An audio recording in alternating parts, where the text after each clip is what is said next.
our metabolism is very adaptable. So if you're constantly cutting calories, your body's metabolic rate is going to downregulate and depress to follow suit. Having that period of returning to a healthy maintenance intake, or ideally a slight surplus, is going to have a corresponding positive effect on ramping that metabolic rate back up, which is going to prime you for building more lean muscle tissue. The more muscle tissue you have, the higher your metabolic rate is going to be to begin with.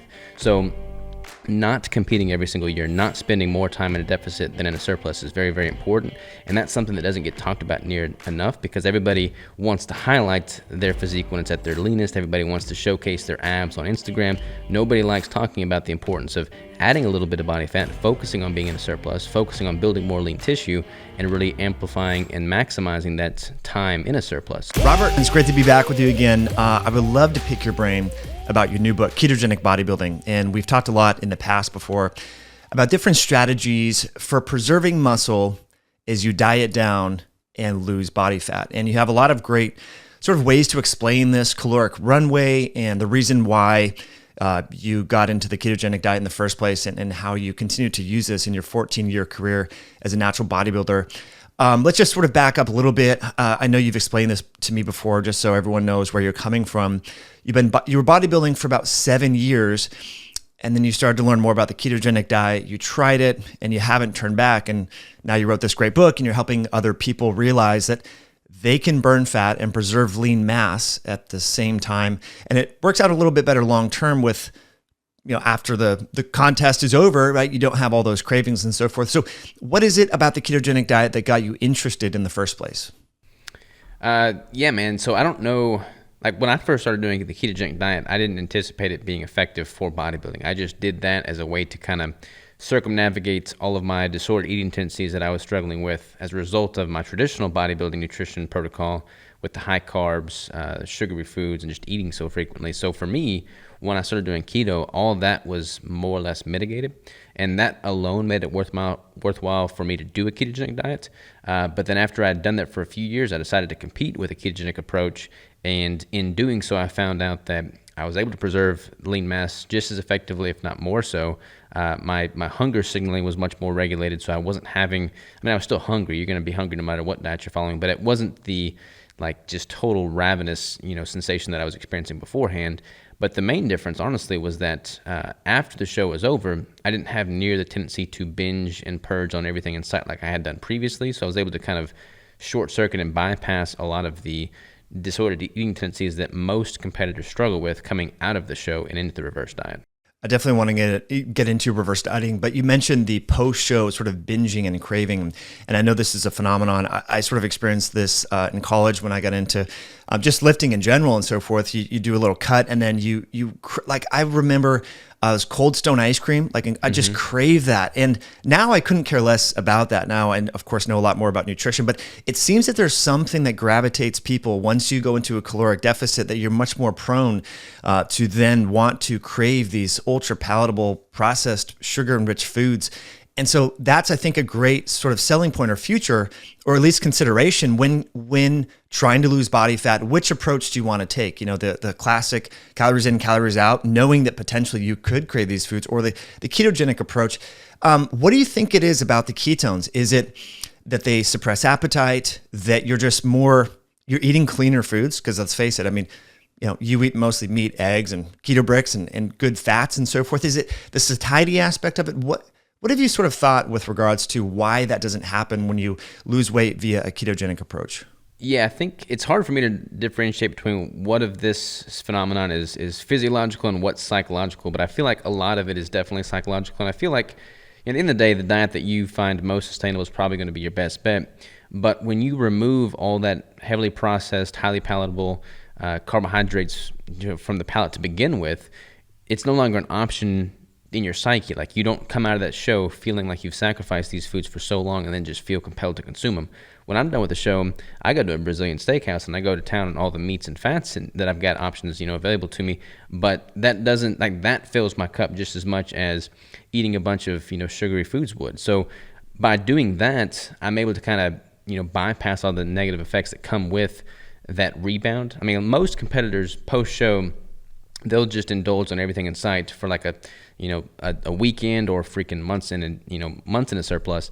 And when you do that, depending on how far off the rails you go, you may put on a few pounds, you may put on 20 or 30 pounds. I put on 20 pounds after my first show in like 2 days. And that, from a psychological standpoint, really wreaks havoc on how you think about yourself and what you're capable of, because you just spent 4 to 6 months being the epitome of disciplined, dedicated, hard work, and now you have a trouble moderating anything, and it just kind of rips it rips your approach to nutrition totally off of your kilter, and you don't really know what to do. Whereas if you can bypass a lot of that and never have that as an option to begin with, but then just simply stick to what you know has led to your success thus far, you're much more likely to moderate that and keep it within a consistent, tolerable range. This episode with Robert Sikes is brought to you by Myoscience Nutrition. Tools to help support your athletic performance, your intermittent fasting lifestyle, and also if you decide to go in a sauna or a hot tub because of all of the myriad benefits linked with cardiovascular and metabolic health. Electrolytes, especially paired with creatine and taurine, can help you do just that. You see, a lot of the electrolyte formulas out there, they feature USP sodium, which is essentially Morton's table salt. That's not really the source of sodium that is ideal, that is optimal. What we do here over at Myoscience is feature the ancient sea salt derived right here in the USA, Redmond real salt. Plus you get albion chelated magnesium, you get other minerals in there, paired with creatine and taurine, which are synergistic nutrients that not only help you during your exercise session or your fasting session, but they help support the healthy hydration. There's several studies in athletes showing that when creatine is paired with electrolytes, they just work better. You don't have to believe me. You don't have to take my word for it. You can read any one of the 135 reviews over at myoscience.com. These are people just like you. We're trying to be healthy, trying to eat better, trying to move more, and they're trying to feel better. And they are reporting some of the feedback after trying this formula that's been available for the past 60, 70 days or so. So check it out over at myoscience.com. You have a 30-day money-back guarantee. You can try it out. It's sweetened with monk fruit. There's no other funny additives or things like that. No MSG, featuring natural flavors and monk fruit. It's a natural orange flavor. I think you'll really enjoy this. The way that I recommend using these and other people have found benefit from using them is before they work out, during the workout, or after. It doesn't have to be all three. Just around exercise or before a sauna session, you can benefit from that. And again, just read the reviews and use the coupon code podcast to save if you want to embark on a novel electrolyte formulation featuring creatine and real salt. The URL, my friends, is myoscience.com. That's MYOXCIENC.com, myoscience.com. One of the things that gravitated you towards natural bodybuilding, you've told me, is that you're doing this for your health, right? And so this massive swing, okay, so you get really cut, you get lean, you get down, did you say 3% or 4%? I can't remember. What's the leanest you've been? The lowest I've ever clocked myself in at was like 3.2%, I want to say. And I think that was I'm not sure if that was via calipers or via an in-body. And there's some inaccuracies that occur with those, obviously. But that was the lowest I'd ever been. I mean, I've got, striated glutes at that point. Like, there's not much fat on you when you're sub 5% body fat. That's insane. I mean, that is, especially doing that naturally. I mean, that is really, really impressive. And where I was going with that is when you go from 3% maybe back to 20% in a month, like you mentioned the example of a competitor who gains 20, 30 pounds. And this is not uncommon. I mean, if you follow some fitness competitors and bodybuilders on social media, you will see massive ebbs and flows. And one thing that you've spoken about is that massive delta is probably not good for your health. I mean, you're retaining water, your blood pressure probably increases. There's probably other issues psychologically, glucose regulation, the whole thing, right? So now obviously you have to gain some off-season, weight, but doing it on a keto diet, you definitely gain, you said about 20 pounds. You're within 20 pounds of your stage weight. I think that's a little bit more reasonable in terms of the delta that you want to shift from. Now, the questions that I have for you there is, does that affect your resting metabolic rate and so forth? Like all of that shifting around, right? You lose weight, you gain 30 pounds, lose it. How does that affect your metabolism? Because we know a lot of people who have been chronically dieting and they regain the weight. Does that sort of throw off your resting metabolic rate over time, do you think? Yeah, well, I see a lot of people just chronically under-consuming. Like their goal is to lose body fat, and they just chronically restrict, and they don't really ever give themselves time in a caloric maintenance or caloric surplus. So, I mean, our metabolism is pretty smart. Like, it's very adaptable. So if you're constantly cutting calories, your body's metabolic rate is going to downregulate and depress to follow suit. Having that period of returning to a healthy maintenance intake or ideally a slight surplus, is going to have a corresponding positive effect on ramping that metabolic rate back up, which is going to prime you for building more lean muscle tissue. The more muscle tissue you have, the higher your metabolic rate is going to be to begin with. So not competing every single year, not spending more time in a deficit than in a surplus is very, very important. And that's something that doesn't get talked about near enough, because everybody wants to highlight their physique when it's at their leanest. Everybody wants to showcase their abs on Instagram. Nobody likes talking about the importance of adding a little bit of body fat, focusing on being in a surplus, focusing on building more lean tissue, and really amplifying and maximizing that time in a surplus. So that's been a big focus of mine, trying to bring a light to that concept. But yeah, from a metabolic standpoint, you're going to benefit tremendously if you give yourself time in a surplus. And then when you do transition into a deficit at some point in the future, you're going to have a much better starting position, more calories to work with, more lean mass to keep that metabolic rate revving at a higher rate. So lots of benefits that come with having that period in a higher caloric intake. I love that. Let's talk about the surplus period. It seems that your mindset needs to be pretty on point with that, because you have to look in the mirror and realize that, yes, there are benefits linked with this little bit of cushion around, the waist or the midsection or something, because you're in a surplus and you're building that muscle so that when you diet down, you have more of a physique that's more chiseled. That's got to mess with your mind, because I know we have pictures, bodybuilders, fitness competitors, and so forth have pictures of when they're at their leanest, and they don't look like that when they're building. So how do you coach people through that? Because again, if your identity is really wrapped into your physique, and for a lot of people it is, and so forth, and self-worth, when you see a slightly chubbier version of yourself in the mirror, you're like, oh man, maybe I'm not good enough. What am I doing wrong? Like, I got to cut again. So you can see how that could probably sort of conflict with the long-term building process of maintaining muscle mass. Do you coach people through? Is that mindset a big aspect of this? Yeah, mindset's huge, man. And I think fully embracing this is what helped me really get past my disordered eating tendencies to begin with, because when you think of leaning out for a show and looking incredibly lean and having, all the abs in the world and really looking your quote unquote best, you assume that equates to, the premier version of you. But once you're able to look on the opposite end of the spectrum and recognize that your ability to be the best version of yourself in a lean state is only going to be amplified if you give yourself enough time in a surplus, you're able to kind of bridge that gap. So to kind of look at it from a timeline standpoint, when I'm doing a prep, I normally prep for 4 to 6 months, depending on when the show is, where my starting position is, et cetera, et cetera. So 4 to 6 months in a prep. We'll just call it 6 months, make it easy. Then I'll spend 3 months reverse dieting back to a healthy maintenance intake. So that's 9 months out of the year right there. So if I go right back into another surplus, or right back into another competition prep or a cutting protocol, I'm not spending near enough time at a surplus to build lean mass. And especially as a natural athlete, it takes a long time to build lean muscle tissue. Like, you're not putting on 20 pounds of solid muscle in a year. It's just not happening. So if I'm spending, 3 months in a surplus and then I'm going right back into a deficit, I'm not going to look any better the next time I step on stage. And that is the last thing you want to do. Your goal as a competitor, your goal as a person should be to get better and better and better with each year that passes. So if you're not having the right yin and yang relationship, so to speak, between the building phase and the cutting phase, you're just short-circuiting your own progress. That's beautiful. I think it's really important for people to understand, that ebb and flow there that you embody. And you're really strict with this. You told me you haven't had a high-carb meal for like the past 7 years. So I'm talking, like, I don't have bread or pasta or things like that, but we'll go out and have ice cream periodically, like twice a month or something. But you're really strict with this and you like eating this way. So when was the last time, Robert, you had like a big piece of bread or pizza or pasta, something like that? When was that? Yeah, man, I don't even know. Like, a lot of people have their, keto-versary, so to speak, where they have like a set day and time. And they're like, this is when I started the ketogenic diet. I don't have a day. I know it was in 2015 after my third competition, and I haven't deviated since then. So it's been about 7 years for me being on a strict ketogenic diet. I have not had a single carbohydrate meal in that entire 7-year span. I mean, my total carbs have been maybe as high as like 50 grams on a random day, but usually I keep them around 10, 20, 30 grams total carbs. And I just feel better that way. I don't have any issues building muscle. I don't have any issues recovering. My hormones are all fine. I personally want to be...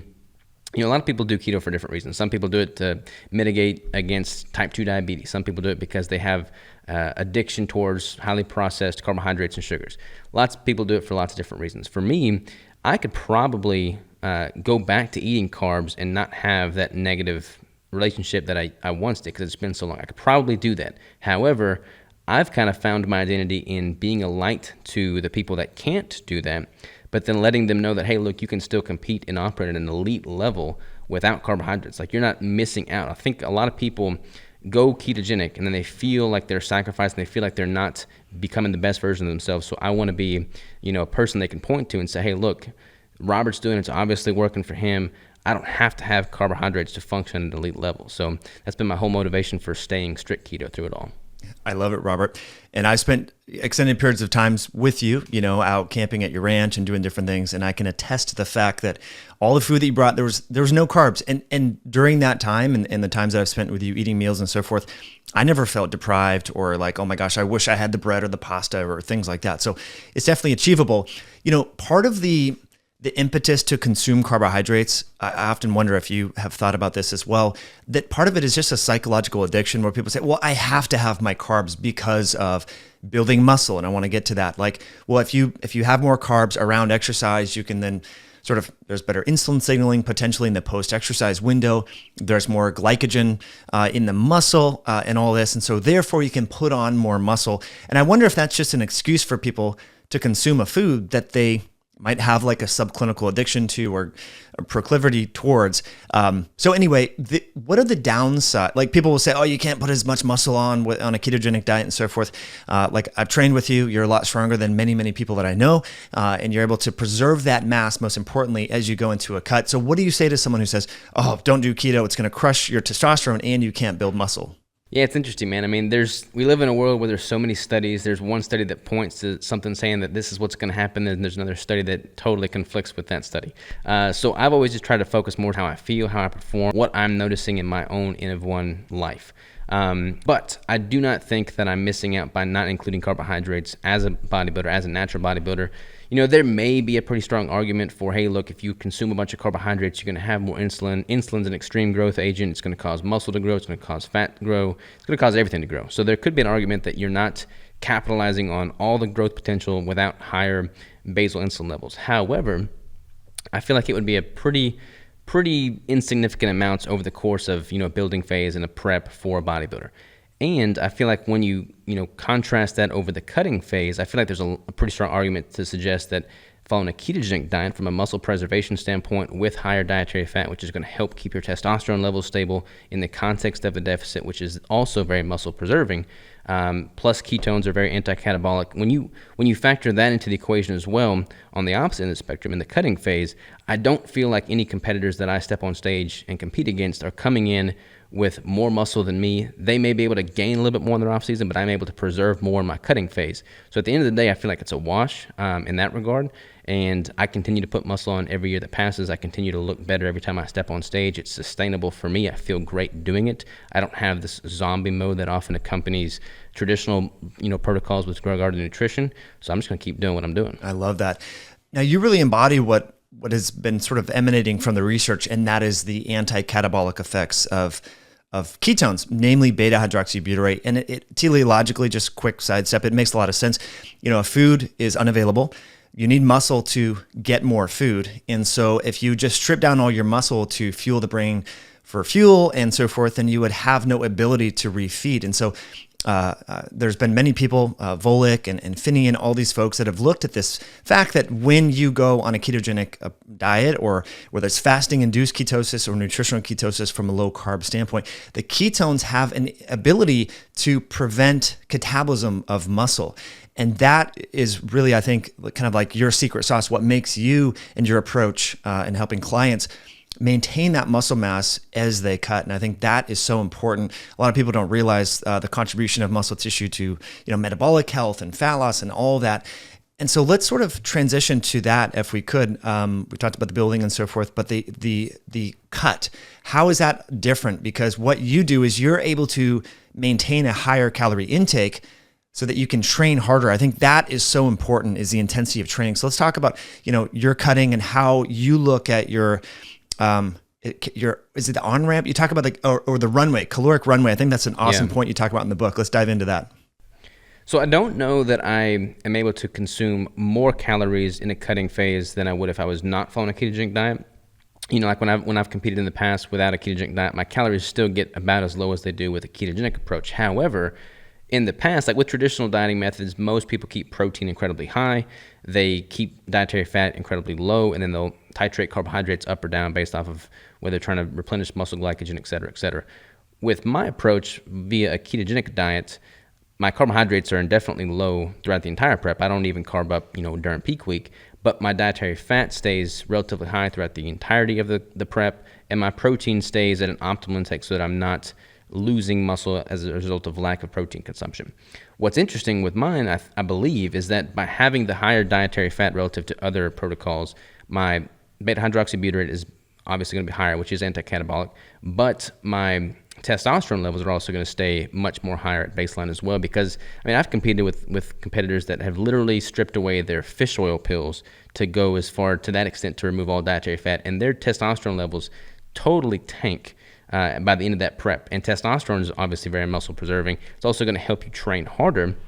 And in the context of a caloric deficit, the harder you can train and maintain those progressive overload principles, that's going to send a signal to your body that, hey, look, this muscle is still in high demand. Let's not strip it away to make up this void as a result of lower caloric intake. So if you can continue to train hard and heavy in the context of a deficit, your ability to preserve muscle mass is going to be much more amplified. And I've been able to do that via the higher dietary fat intake, because as a ketogenic diet or athlete, that's where I'm getting my energy to begin with. And so one of the things that contrasts you compared to other coaches is how you start to titrate the calories down. A lot of people will make these big jumps in calorie cutting and also add in cardio, but you have a great way of talking about why you add in cardio, sort of sprinkle it in later if needed. So can you sort of unpack, and you talk about in much more greater detail in the book how to do this, logistically, but just big picture overview. I think it's a great thing for people to learn about. Yeah, so like big picture overview, my book, my protocol in general is basically I'm starting people with a higher fat ratio at around their maintenance intake so I can really establish what their true maintenance intake is. I'll start dropping their dietary fat while simultaneously increasing their dietary protein to figure out what their own unique protein threshold is, because it's going to look different for everybody. Male, female, it's just going to be a very individualized threshold. And then once I reach that threshold, I'll start dropping both protein and dietary fats, usually protein at a slightly higher rate, so that as the calories continue to decrease towards the latter half of the prep, their fat ratio is increasing, which is going to result in that higher blood circulating ketone count and better hormonal health by and large. And then from a cardio standpoint, I typically recommend having, cardio basically be an inverse relationship to calories. So when you start, the calories are very high, cardio is very low, and then most of your body's changes are coming from nutritional manipulations. As you start to plateau from those nutritional manipulations, then you can start to titrate the cardio up to keep the momentum going. A lot of people start off doing 7 days a week of cardio, an hour a day. There's not really room to increase upon that further, whereas if you basically treat it as a minimum viable dose and only increase in incremental amounts when needed, you can keep using that as a lever to pull, basically. Robert, this is so apropos to what's going on right now. I guess I know gyms are reopening and so forth, but there was a few people that I would see at the gym that I used to go to. I'm no longer allowed to go there because of vaccination stuff. But anyhow, went there for like almost 10 years. And there was a few folks who would go at like 5 a.m, do like 3 or 4 classes, then continue to train. And so their training volume and the cardio was like 90 plus minutes a day. And I was just wondering, okay, this is going to be interesting. Without access to a gym, they're going to have to make massive shifts. They're going to have to maintain that cardio or make massive dietary shifts. It's like this, like you talked about, this inverse relationship, or else they're going to gain weight. And then 3 months later, I saw these folks over the summer, and they had put on like 15, 20 plus pounds. And I felt really bad. And that was subtly sort of, I inferred, and you confirmed, my thinking here, is that if your body's dependent upon all that cardio, and you take it away, you go on vacation with the family, you're going to have to massively shift your diet around, or else you're going to put on some weight. So not that I'm against cardio. If it keeps you happy, healthy, it's good for your brain. You like to go out and run, and I like to hike in the summer and so forth, but I'm very mindful about my calorie intake when I'm doing excessive cardio, to not get into this vicious cycle of, increasing my maintenance, because I know that, I'm going to put on weight if I cut back, if I'm eating the same and I cut back on that cardio. So now you work with a lot of folks who have been doing this. They've been eating 600-700 calories a day, doing tons of cardio. So let's transition to the reverse dieting and helping people to unwind from this vicious cycle of sort of how our metabolism becomes altered when we are compressing our calorie intake and so forth. Man, reverse dieting is a tough one because like people will typically come to me and they say, hey, I want to build muscle and lose body fat. That's what everybody wants to do. You kind of have to prioritize one or the other. You're not going to optimize for one if you're trying to do both at the same time. So that's first and foremost. But then if they've come to me and they've been chronically under eating far too long, eating sub 1,000 calories, doing a ton of cardio, ton of resistance training, we've got to basically say, hey, look, we're going to increase your calories. We're going to decrease your cardio. We're going to reset your basal metabolic rate, your caloric intake baseline, all that at a higher level, but you're probably going to gain some body fat in the process because that just kind of comes with the territory of increasing calories to that extent. That's a hard sell for me as a coach to try and encourage somebody that's trying to lose body fat. Hey, look, you're not going to lose body fat for months. We need to gradually increase that intake, and you need to be embracing of a little bit of extra fat gain if that's what happens.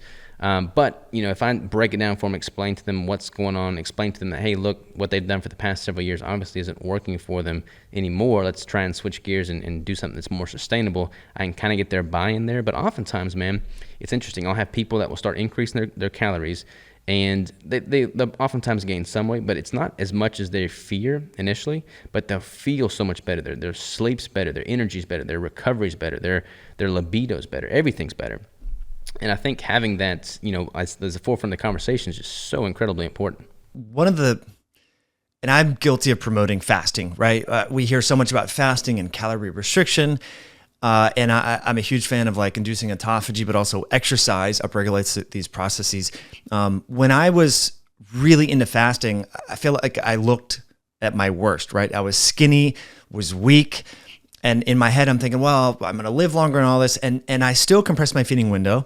I do early time restricted feeding, but I've increased my calorie intake probably by, 800, 900, maybe 1,000 calories a day. So that has translated into everything that you just talked about, better strength, more intense workouts. And to me, I think that's a better aspect of longevity. And I know health and longevity is really important to you. You have a child on the way and so forth. So how do you grapple with that just personally? Like, bodybuilding aside, you're eating 3,000 calories a day. You go to the same workshops and seminars that I do, listen to a lot of the same content where calorie restriction is purportedly supposed to enhance longevity. How do you think about that and rationalize that in your mind, from that longevity perspective versus strength and muscle? Yeah, I think it's honestly kind of using that, yin and yang. I think it's yin and yang, not yin and yang, but that whole relationship, that phase, cycling through those phases is very important. So whether you compete and step on stage or not, your body's going to benefit from having periods in a caloric surplus and periods in a caloric deficit. For me, I don't do extended fasting if I'm in a competition prep. There's too many stressors on the body.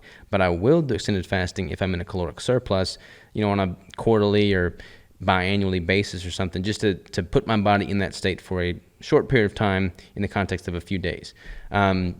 I don't recommend it, like I said, in the context of a deficit because there's just too many stressors on the body there. But if you're cycling through these phases at a healthy rate, say you spend a year or two in a caloric surplus with some intermittent or with some extended fasting sprinkled in there, but then after that time of 2 or 3 years, you transition to a more of a structured, regimented deficit and cut period and really focus on being in that deficit and losing as much body fat as possible and then returning back to that healthy surplus. If you cycle through those, that to me is the fountain of youth right there, because you're getting better with each year that passes. You're capitalizing on all the positive that comes with being in a surplus. You're capitalizing on all the positive that comes with being in a deficit, but you're doing both of those in a very sustainable fashion that's not just chronically fixated on one or the other.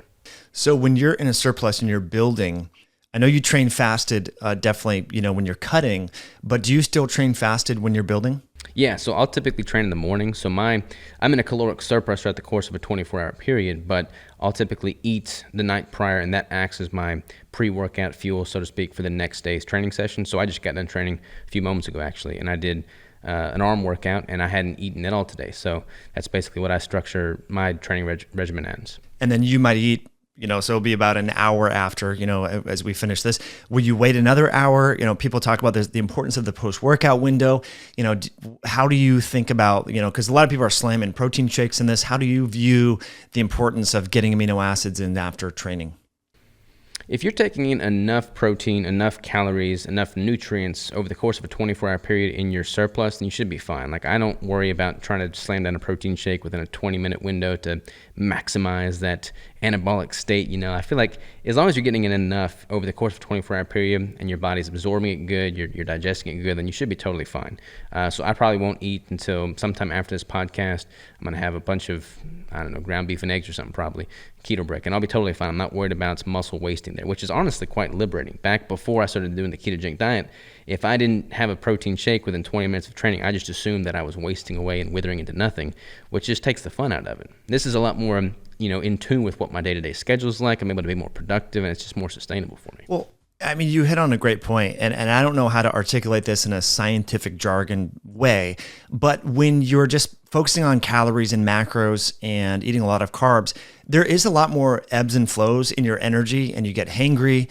And if you don't have that meal, that post-workout shake or whatever, then you start to get irritable and agitated and craving. So, again, I can't explain this mechanistically with strict scientific terms, but since sort of reducing carbs and being more keto/carnivore, anyone I'm around who isn't eating that way, they are much more attached to food and like, oh my gosh, I haven't eaten yet. I'm like I gotta go, just like this frenetic energy, sort of overwhelms them.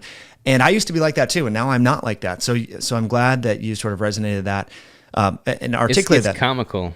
Yeah, it's comical, man. Like when I'm in a prep and I'm, interact with other competitors, I'll oftentimes do OMAD towards the later phases of a prep because I'm taking in few enough calories where it's just more convenient for me to do an OMAD approach. I'd rather feel satiated and filled with one big meal at 1,800 calories for the day than multiple smaller meals that always leave me wanting more. So I'll be in the tail end of a prep, have a massively successful workout session, hit a PR on occasion, and then I'll do my one meal a day, and then I'll see my other competitive friends that are following more traditional protocols, and they're just like the definition of hangry throughout the day, eating every 2 or 3 hours. And to me, I'm not losing any more muscle than they are. I'm probably preserving muscle better than they are. So it just kind of flies in the face of what we're taught to believe from a bodybuilding standpoint, but it's proven time and time again that it's effective for me, but I've been able to replicate it with other clientele as well, and they seem to preserve muscle just as efficiently. So I'm sold on it for sure. That's awesome.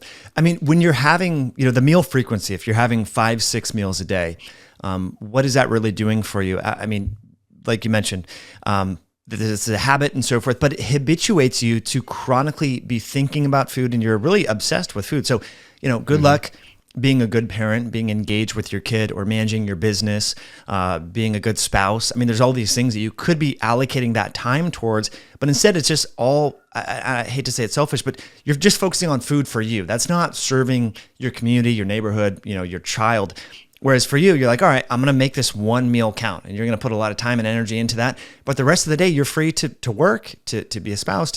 So I think that's, to me, it's very liberating, because everyone says, well, I'm short on time. I don't have enough time to meal prep. I don't have enough time to exercise. Well, so if you consider, buying Robert's book and learning a little bit more about this, you can open up a little bit more time. And that's what I found just eating twice a day. It's like, dude, you have way more, the meal prep. And I used to carry Tupperwares around in a bag, and you've done that. It's insane. So I'm glad that you're sharing this message. So going back to the reverse dieting, I know that's one way to sort of help to maintain lean mass and help overcome the so-called metabolic adaptations that occur when you diet. There's also taking weekends off and doing, there's all these different strategies to sort of circumnavigate the reduction in metabolic rate that can happen when you cut your calories. So do you sometimes advise people to do a cheat day, take the weekends off? Is there any of that? Or do you just generally ramp up the calories and have people sort of stay there? How do you navigate that? So I've got my book broken and my protocol broken down in basically 7 phases. But during the last little bit of a competition prep phase or a cut phase, I start incorporating ketogenic caloric refeeds. So they're not refeeds in the sense of like an all-out cheat meal, eat whatever you want, not a bunch of carbohydrates or anything, but it's a calculated increase in dietary fat and protein. And I'll start incorporating that a few weeks prior to the show day or the apex of the cut, and then I'll optimize for that refeed on peak week itself. But then I incorporate those refeeds, those ketogenic refeeds, after the show as well.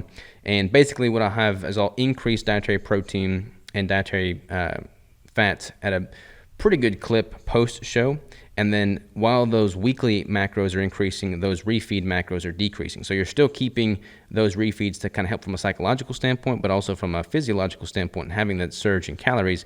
But basically what's happening is as you transition to that reverse diet and your weekly intake starts to increase, which is the daily macros, that refeed intake starts to decrease until they more or less meet in the middle. And at that point, you start to get closer and closer to your new revised maintenance intake, because your maintenance intake at the end of a show is not going to be as high as it was at the beginning of the prep. So you have to slowly increase that back up. But once you do, you can start phasing out those refeeds and just having a higher baseline intake throughout the day. What about other, sort of non-nutritional things? I know you've been doing a little bit more cold plunging, things like that. Academic literature suggests that it may enhance the beiging of the white, fat to make it behave more like brown fat. And theoretically, that can maybe burn more of 50 calories a day, or who knows what. Do you think that adding in these sort of ancillary tactics can help people lose more body fat, or do you think it's just overall sort of a mental grit enhancement?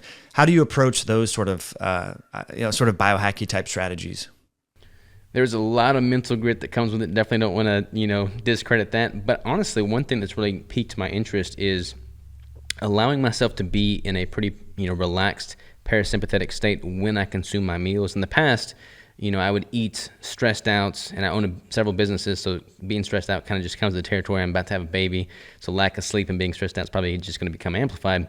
But when you think about it, if you're in a caloric deficit and you're trying to preserve as much muscle mass as possible, but you're eating your 1 or 2 meals in an incredibly stressed state, your body's ability to fully assimilate that nutrition and make the most of it is likely going to be compromised. Whereas if you can truly relax, truly kind of engage that parasympathetic state and eat in that relaxed state, you're probably going to make the most of those calories, the most of that nutrition, and then you're going to be able to keep that, you're going to be able to keep that metabolic rate functioning at a higher level throughout the entirety of the prep. So I think that's going to be probably the area where I focus most going forward. Actually, there's some studies that have shown in obese individuals using vagal nerve activation techniques, like with an electronic, I can't remember the details of the study, but I do remember reading about how they inserted some sort of electrode to stimulate that vagal nerve, which would then activate all of the gut hormones and the gastrointestinal peristalsis and so forth. And it helped people lose weight that were overweight. And so I think, what you're speaking to is very important. And it's sort of a hard concept to sell people on, because they have to worry about their macros, and then meal timing. And then it's like, oh, you got to get into a good mental state when you're eating. They're like, oh my gosh, this is becoming too challenging, right? But, we're not doing what, and I hate to say our ancestors did, but like we would eat with other people. And now we're not doing that. We're eating by ourselves. And so sometimes I even catch myself, I'm scrolling on social media. I'm like, Mike, what are you doing? Like, that's not mindful eating. So I think this is so important. And, some of the meals that I've had with you, phones are away. We're sitting there, we're chatting, we're having a good time, we're talking. So you're taking time in between those bites, you're chewing, masticating the food, which stimulates digestion. So I'm glad you mentioned that, because that's such an important point to assimilating this protein. Like we talk about, oh, you got to get enough protein, but what if you're not digesting that protein because you're eating it when you're driving 70 miles an hour on the freeway, right? Yeah, totally, man. I feel like, for me, when I'm in a prep, I mean, you fixate on food more anyways when you're in a deficit. Like you just think about food, you're more hungry, it's more top of mind, especially if you're eating several times a day, because you have to be conscious of when that next meal is coming. But in the past, I would throw caution to the wind when it comes to my mental state around consumption. And then I would just become like this feeding frenzy maniac, which you leave the table and you're not even satiated after that. Whereas now, I'll make myself walk around the block, focus on the birds chirping, focus on whatever seemingly insignificant details were in my surrounding. But then when I actually sat down to consume the food, I just felt much better for it. And I left the table more satiated, even though the calories were equated for. So I think that psychological aspect of it, that parasympathetic state, is so incredibly important. That's huge. And you mentioned like a post-meal walk. It's so amazing what that does for your blood sugar. Just keeping it flat, and that probably helps with cravings and things like that. I've noticed we have a new puppy. Her name is Roxy. We got her in December, and she's half German Shepherd, and she's just full of energy. Like if you could bottle that up in a pill, you'd be living on a beach somewhere. But anyway, so I always take her, anytime I eat, I go for a walk, and it's just amazing. Like I sleep so much better. And Robert, I've started to, for me, getting abs has always been difficult, even in high school. And so I'm starting to get more abs again. Just that's it. Like I'm not doing anything differently outside of that. So I think it's interesting. A lot of people I see in my neighborhood, they order takeout, they stay home. They don't walk out. We're the only family out of like a bunch of different homes here that is always walking. And I think it's really under-recognized. But the importance is dropping that glucose. Couple 100%. Couple final questions here. I want to get into training frequency just real quick. A lot of people have different ideas about hitting the muscle several times a week. Again, you maintain a lot of strength, and I heard you say you get sometimes you'll have a PR during a cut, which is super impressive. So training frequency for especially like a lagging body part, whether it's delts, arms, abs, whatever. What do you think about how many times a week should you hit a muscle? Yeah, so as a natural bodybuilder, most of the research seems to point to you needing to have that target muscle hit, on a twice a week ideally. So what I've done, you basically have three primary levers to pull. You've got the frequency, you've got the intensity, you've got the volume. And some of those kind of go hand in hand. What I've implemented is basically an 8-day training split, which I've been using for the past several years now with great success. And over that 8-day cycle, I'm training 6 days and have 2 off days. In that 6-day training span, basically each muscle is getting targeted twice, one of which is more of a hypertrophy focus with a little bit lower weights, higher repetitions, and one of those days is more of a heavy, strength focus with heavier weights but a little bit fewer reps. And by doing that, I'm able to target each muscle differently but more frequently with that 2 times in that 8-day cycle kind of split, and it keeps things interesting. It allows me to recover fully between targeting that same muscle again, and I've just honestly really enjoyed it. So that's what I personally do. There's a lot of different ways to do it. Some people do like a push-pull leg split. Some people do upper body, lower body. I don't generally recommend full body days because if you're doing a full body, unless you're training for 3 hours at a time, you're not really going to have enough focus towards any single muscle group to really maximize that intensity. So I like doing more of the 8-day rotational split with each muscle group getting a heavy and hypertrophy focus, and that's worked really well for me. The fitness community has really evolved in the past couple of years. With chains, bands, sort of progressive, different techniques with regards to that. Have you incorporated any of those sort of modalities in your training? I'm pretty old school, man. I like the blood and guts old school style of training. I like lifting hard, I like lifting heavy, like cranking the music up and just getting with it. I've done chains.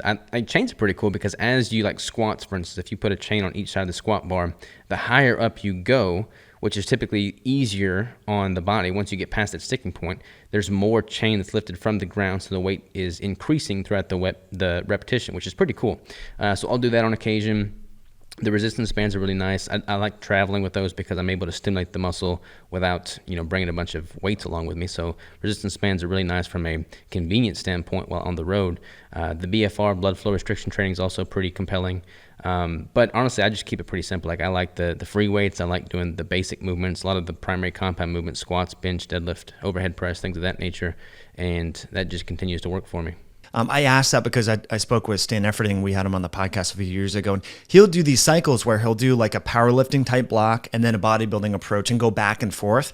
And I think that's kind of interesting. Some other people, Marcus Philly does like a functional bodybuilding where he'll weave in a little bit of CrossFit style stuff into bodybuilding. So anyway, it's interesting to follow different people and see what works for them and so on. And the cool part is there's so many options now. If you don't like bodybuilding, but you can do other things. You can do kettlebells or this, or you can cycle through, which is really great. Robert, let's finish up on the nutrition side. You mentioned eggs and ground beef, favorite around here. You also mentioned the Keto Brick. Let's talk about how best to use the Keto Brick for someone who's bulking and cutting with protein and fat. I know you have a lot of details in the book, but just sort of high-level overview. Yes, when it comes to having a specific compositional goal, like a competition prep where you're trying to maximize fat loss and maximize muscle retention, having things that are easily tracked and manipulated seems to work best, and it doesn't really get any easier than ground beef and eggs. I'll typically start at a higher fat ratio, increase protein, drop fat, and then start dropping both protein and fat. And to make things super simple, I'll start with like a 75-25 ground beef, then as my protein increases, transition to an 80-20, 85-15, maybe even 90-10, and then start going back as the fat ratio increases over the course of the prep. So that makes it super simple to manipulate the macros. I typically recommend adjusting macros in 5 or 10 gram increments. Most eggs are about 5, 6 grams of protein, 5, 6 grams of fat. So it makes that a very easy manipulation there. And then the Keto Brick is just a really good source of quality dietary fat in the form of steric acid, which there's a lot of information about steric acid and all the benefits that accompany that. Plus it tastes pretty good. I'm all for doing something super simple like a carnivore approach, but I get bored if I'm just eating meat indefinitely. So having the Keto Brick makes it more sustainable, more enjoyable for me. So I'll typically have that as my primary fat source. And that's pretty much the foundation of my nutritional, picks and choices. Then I'll just add in some oil or add in some vegetables on occasion to hit the numbers and provide some variety. What about chicken? A lot of people are doing chicken and tilapia in the fitness space and recommending that.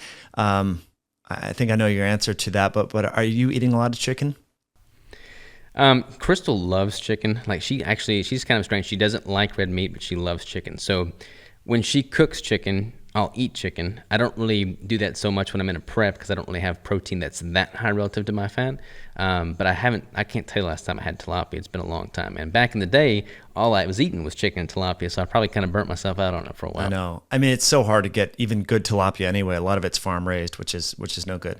Mm-hmm. But I got to say, we've really been enjoying the Keto Brick, especially traveling, hiking, being outdoors. Like it's so easy to get really good calories and so forth. And I find myself, when I have it around, if I'm a little hungry, like in the evening time, it's not quite dinner time, I'll just like cut a little square off. It's way better than having chips or anything like that. It's very satiating. So hats off to you on that. A lot of great flavors, and I'll put links below. Folks want to check it out. Appreciate so it, you man. do seasonal launches, right? I know there's a maple pecan that recently launched, and I know you do these big launches. What's the next flavor that you guys are working on? So I don't want to divulge too much information here, but we got a nootropic brick that we're working on. So we're going to have like a brain brick, so to speak. But yeah, we're super excited about that. Heck yeah. That is a really good idea. These mushroom coffees and sort of nootropic coffees, like what a great way to weave in alpha GPC or mushrooms or whatever. Exactly. I love it, man. That's a really great approach. So Robert, I like to ask people, if there's one exercise, I think I know the answer here, but if there's one exercise, it's the only one you can do, right? You're on a desert island, right? What would that one exercise be and why? Man, if I had to pick one, it'd probably be deadlifts because you're going to work a little bit of everything with deadlifts, and you can also have so much variety in the technique behind your deadlift. You can do sumo deadlifts to kind of engage more of the glutes and hamstring. You can do conventional deadlifts to work on more of the back. You can do straight leg deadlifts. You can do all kinds of deadlift variations, and if I had to pick one, it would 100% be deadlifts, with squats being a close second. I did some sumo deadlifts this morning before this call, which was very convenient. Nice. Yeah, I mean, it works your arms, your back, your traps, legs, glutes, all that. Did a little wide stance with some bands and so forth. So that was cool. Have you ever done it with a legitimate deadlift bar as opposed to just a standard Olympic bar? Well, so I have a hex bar and a regular 45-pound bar. So I normally do hex bar deadlifts just because I injured my back doing sumo deadlifts in college. And for me, just mechanics and so forth, my spine is a little bit longer than is my legs. And so when I do just a straight bar dead, unless I go sumo and use good form, I'm usually, my back, it hurts my back. So I'm like, I'm going to be 40 this year. I'm like, dude, I don't care about, setting a PR on a straight bar. Like I'm mentally okay doing hex bar deadlifts. Or also I have the BC, Brett Contreras, the T-bell. Have you seen that little thing? I have not seen that. So no. it's just basically it's a rod that fits full size plates on it, and you can load it up with 35. So I put like 165, 170 on that, and you can easily do T-bar deadlifts or T-bar sumo deadlifts, if you will. Gotcha. So I guess or kind of like a goblet style. You do a lot of things with the BCT bell. I've shared folks a little bit more about that. But if you have a small home gym, for example, and minimal equipment, you don't have room for a hex bar or a straight bar, the BCT bell is nice because you can just load it up with 35s or 25s, and you can do a lot. Yeah. You can do kettlebell-like swings, and you can adjust the handles so you can go pretty deep and make it lower. So I like that. I'll check that out for sure. Yeah, I'm like a gym equipment junkie, so I like trying new things. Heck yeah. Well, that was going to be my next question. So what's next for you for the home gym? Honestly, so I've got a prep that I'm probably going to start later this year. So I actually just got membership at like this, powerlifter, bodybuilder style gym, and I pretty much just go there for leg day because we don't have all the leg equipment that I would like.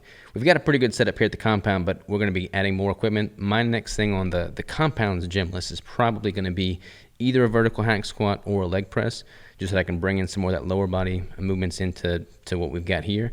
But that'd probably be my next purchase for sure. Yeah, and those are spendy. They are, yeah. But we've got the space for it, so we're gonna have a pretty awesome gym when it's all said and done. But we're just chipping away at it day at a time. Yeah. There was this gym in Toronto, and I'll have to get you the name and I'll put it in the show notes, that had this hack squat that was unlike any other hack squat that I've ever used before. And I can't remember the piece of equipment. I want to say it was made somewhere in Australia. But this hack squat, I got to send it to you. I'll put it in the show notes. Maybe I'll throw in a picture so everyone can see. It was the best one I've ever used. And yeah, you could just really, your quads after were just crushed. And was it like a chain drive or what was it? It was this, I want to say it was some company in Australia, but it was a gym in Toronto, and they were hyping it up. And they had this is a boutique type gym, $200 one-on-one training session type setup. And they had some really great equipment. I want to say it's maybe Elko or another one of those brand, really high end. But anyway, for a hack squat, that'd be pretty cool. My wife actually during COVID bought a leg press and got it for it was like $700. And now I thought, oh my gosh, this thing is going to be like rickety little leg press. I know for a lot of people, 700 is a lot, but leg presses could be like 2,500. Like you could spend $5,000. Yeah, typically, yeah. So she told me the price. She knows the guy that was a distributor of this equipment and said it was a great deal. Someone it was a ding or a dent type of situation. And I thought, oh, come on, this is not going to be sufficient, but it has great angles and you can load it up, and I put bands on it too. And anyway, so there's great deals to be had. Facebook Marketplace, I'm always looking there.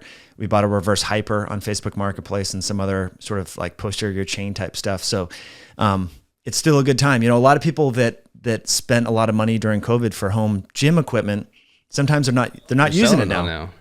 Yeah. They're selling it also. It's open marketplace for that stuff. Yeah, so definitely check it out. And also check out Robert's book, Ketogenic Bodybuilding. And also, Robert, you have, like I said, several different businesses. We've talked about the Keto Brick. If folks want to connect with you and maybe your coaching program and so forth, what's the best way to do that? Probably through Keto Savage, like ketosavage.com, and then Keto Savage on social. That's pretty much my main ketogenic content hub. And then ketobrick.com for the bricks. But yeah, if you go to ketosavage.com, that kind of links out to everything. By the way, you reminded me, I'm wearing your Keto Savage shorts right now. I love these things. Nice. Well, we're about to really ramp up the apparel. I'm going to Austin this weekend, and I'm picking up all kinds of screen printing equipment. And then after we bring that in, we're going to just be printing all of our own stuff. So it's about to be ramped up for sure. Heck yeah, in-house. Yeah, all in-house. That's amazing.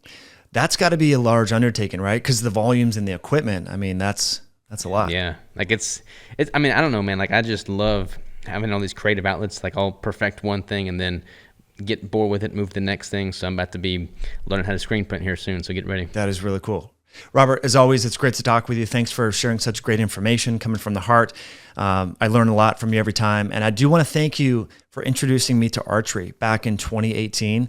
Now we have targets all over the backyard, and I bought a bow last year. So if it weren't for that, what sounds kind of sketchy, just telling people, but we were shooting in a parking lot that the property, there was nothing behind it, right? So don't think we're shooting near people. But I remember how terrible of a shot I was, and I was so embarrassed afterwards. I'm like, lost one of my arrows. Yeah. I think I broke one. Yeah, I'm like, dude, I got to be able to figure this thing out, and I feel like I've gotten a lot closer to figuring it out since that time. So thank you for that. Thanks for your friendship and sharing such great info.